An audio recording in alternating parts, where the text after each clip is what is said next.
தளபதியையே ஓரங்கட்டிய SK நம்ப முடியலையா? இந்த நம்பர்ஸ பாருங்க. 2026 பொங்கல் ரேஸ் இப்பவே சூடு பிடிச்சிருச்சு. விஜய் vs சிவகார்த்திகேயன் யார் கெத்துன்னு முடிவு வந்தாச்சு. வர்ற பொங்கலுக்கு தமிழ் மாடே 2 பிளவா பிரிய போகுது. ஒரு பக்கம் தளபதியோட கடைசி படமான ஜனநாயகன், இன்னொரு பக்கம் எஸ்கேவோட பராசக்தி. 2 படத்தோட ட்ரெய்லரும் ரிலீஸ் ஆகி சமூக வலைத்தளங்களையே அதிர வச்சிட்டு இருக்கு. ஆனா இங்க தான் ஒரு மிகப்பெரிய ட்விஸ்ட் நடந்திருக்கு.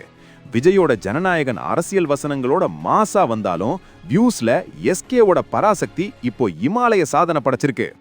நம்ம ஊரு தியேட்டர் வாசல்ல இப்பவே பேனர் கட்ட ஆரம்பிச்சிட்டாங்க. ஆனா ஆன்லைன்ல யாரு கிங்குன்னு கேட்டா இப்போதைக்கு பதில் எஸ்கே தான். ஆமாங்க, பராசக்தி ட்ரெய்லர் ரிலீஸ் ஆன 24 மணி நேரத்துல 4 கோடி வியூஸ் தாண்டி ரெக்கார்ட் பிரேக் பண்ணிருக்கு. ஆனா விஜய் நடிச்ச ஜனநாயகன் 2 நாள் ஆகியும் 3.8 கோடி வியூஸ்ல தான் நிக்குது. சுதா கொங்கரா இயக்கத்துல ஹிந்தி திணிப்பு போராட்டத்தை பத்தி பேசுற பராசக்தி ரசிகர்களோட எமோஷனலா ரொம்பவே கனெக்ட் ஆகிடுச்சு போல. இன்னொரு பக்கம் வினோத் இயக்கத்துல வர ஜனநாயகன் தெலுங்கு படத்தோட ரீமேக்னு கிளம்புற வதந்தி ஒருவேளை வியூஸை பாதிச்சிருக்குமோ? தளபதியோட கடைசி படம், ஆனா எஸ்கேவின் இந்த அசுர வளர்ச்சி, இது தமிழ் சினிமாவோட அடுத்த கட்டமா? வியூஸ் ஒரு பக்கம் இருந்தாலும் தியேட்டர்ல வசூல் வேட்டை நடத்த போறது யாருன்னு தான் இப்போ பெரிய கேள்வியா இருக்கு.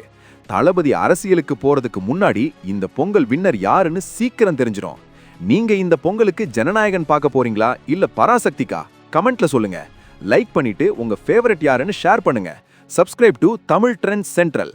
அதனால தான் சொல்றேன், தளபதியையே ஓரங்கட்டிய எஸ்கே.